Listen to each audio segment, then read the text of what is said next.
Once upon a time, deep in the quiet woods, there lived a kind woman and her 2 beautiful daughters. Their little wooden cottage was so charming, it felt as though it was plucked right out of a fairy tale. Right outside the front door stood 2 glorious rose bushes, one bursting with velvety white roses, and one with a rich, deep red. The girls were named after them, Snow White and Rose Red. Snow White was the quieter sister. She was thoughtful and gentle like a snowflake, and loved to stay inside, helping her mother keep the house tidy and warm. Rose Red was the opposite. She was lively, cheerful, and as bold as a summer sunbeam. She loved to run and explore the great green world outside. Yet, the sisters were never happier than when they were together. Their bond was unbreakable. And so they lived a peaceful life, full of love and sunshine, until the first harsh snow of winter. One freezing, blustery winter night, the fire crackled a warm, cozy tune in the hearth. The girls were sitting close when suddenly a strong, decisive knock sounded on the wooden door. Rose Red unlatched the door, and there, filling the doorway, stood a huge, shaggy and very snowy bear. The girls gasped and froze, their hearts beating like little drums.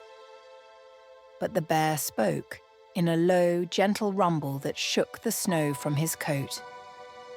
"Do not be afraid, dear friends. I am only seeking warmth.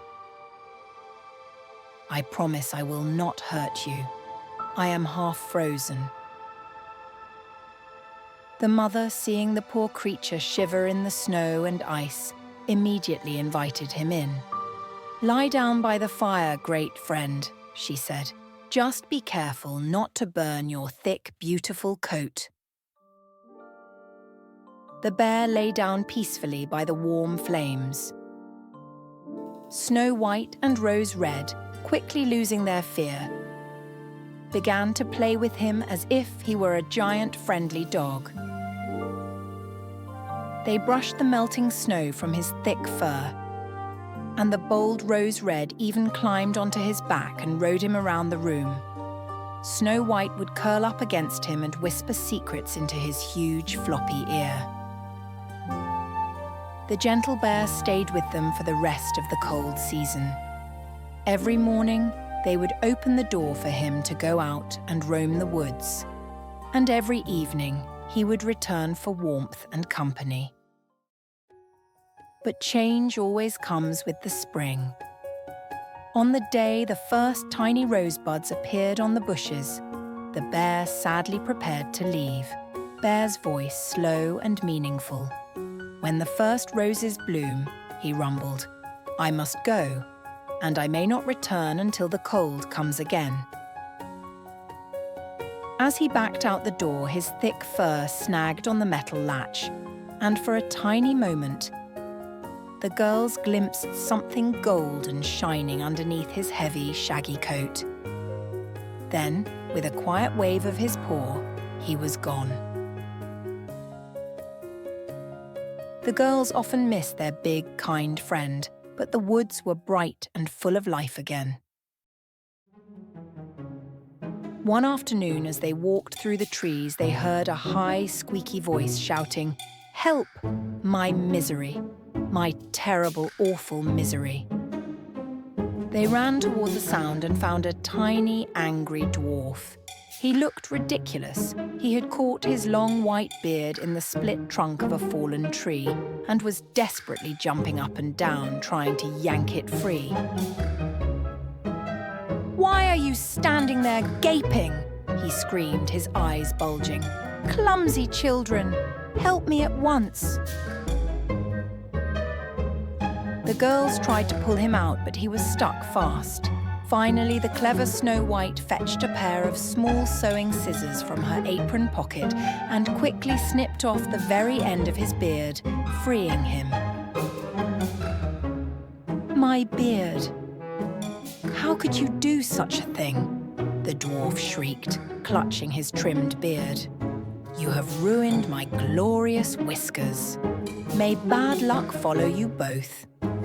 He snatched a small bag of glittering jewels from the tree trunk and ran off into the woods, grumbling and swearing under his breath. The girls just laughed and continued on their walk, shaking their heads at his fierce ingratitude. A few days later, they found the dwarf again. This time he was clinging to a cliff face, screaming. An enormous eagle had mistaken his long flowing beard for a vine or a branch. Help! Don't let him take me to his terrible nest, he wailed. The sisters pulled with all their might, but they couldn't free the little man from the eagle's grip. Rose Red, quick as a flash, grabbed the little knife she carried for cutting berries and sliced through a large piece of the dwarf's beard, saving him. The dwarf fell to the ground.